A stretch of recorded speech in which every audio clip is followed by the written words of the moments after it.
processes to reduce human interaction and ensure traceability. Investing in more performance and forensic audits and enforcing accountability. I think I should read this paragraph. Let me read it.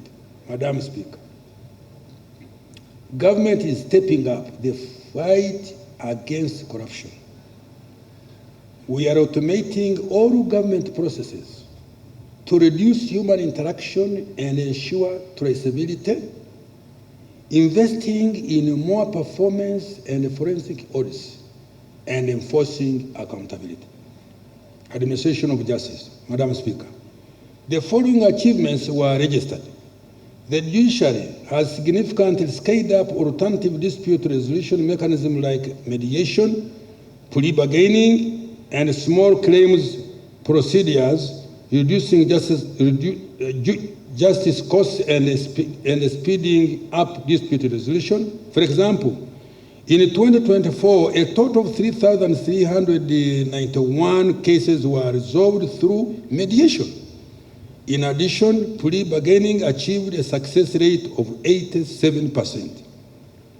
Completed the Supreme Court, Court of Appeal, Rukungiri High Court, and Budaka and the Patongo Magistrates Courts, 5 new high courts, court circuits in Wakiso, Entebbe, Kumi, Rugazi, Patongo, and the 10 magistrates courts were operationalized, bringing the total to 268 courts countrywide.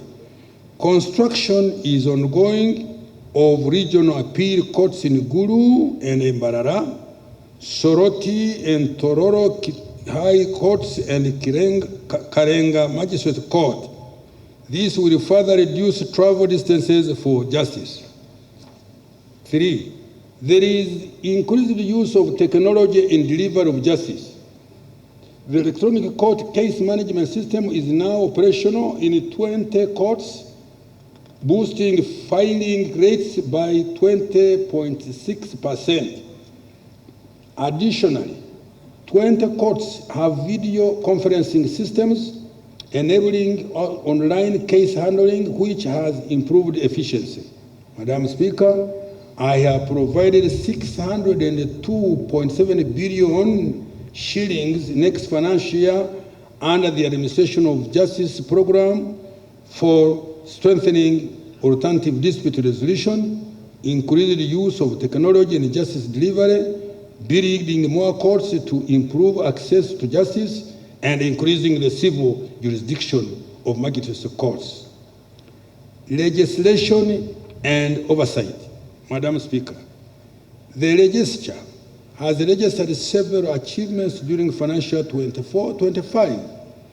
Parliament held 73 sittings and passed 35 bills, concluded 3 petitions, passed 45 resolutions, adopted 53 reports. Most importantly, the turnaround time for enactment of legislation has reduced significantly.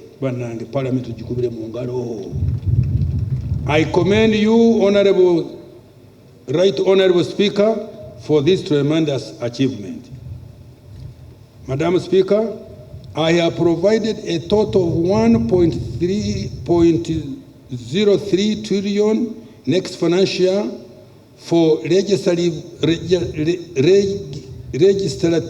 processes, public engagements, and outreach, providing parliamentary oversight of democracy and governance, and ensuring accountability for public funds and implementation of public programs.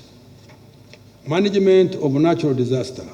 Madam Speaker, to protect Ugandans from disaster, this financial year, government invested 200.3 billion in early warning systems, mitigation interventions, and the provision of relief items to affected households and communities in the disaster-prone areas.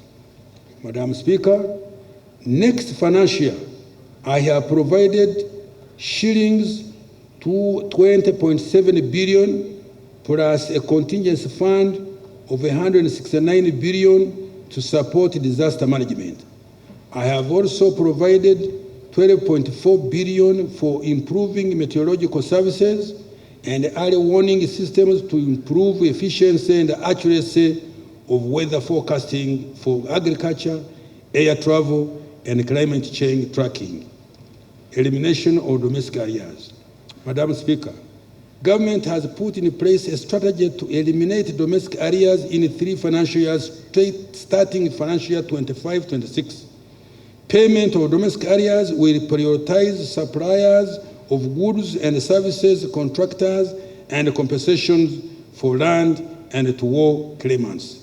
Madam Speaker, I have increased the allocation for domestic arrears to shillings 1.4 trillion from 200 billion provided this financial year. To prevent accumulation of new arrears, starting next financial year, my ministry shall implement the following measures, and they are not easy measures. 1, enforcement of the commitment control system. 2, sanctioning accounting officers responsible for creation of any arrears. 3, providing and ring-fencing adequate counterpart funding for multi-year projects. I am about to close. Financing the budget for the financial year. Resource envelope. Madam Speaker, the total resource envelope for financial 25-26 amounts to 72 trillion 376 billion 481 million 481 million 502,103 shillings. This is detailed as follows. Domestic revenue amounting to shilling 37.55 trillion, of which 33.7 is from 33.94 trillion will be tax revenue, shillings 3.28 trillion non-tax revenue, and shillings 328.6 billion local government revenue. Domestic borrowing, shillings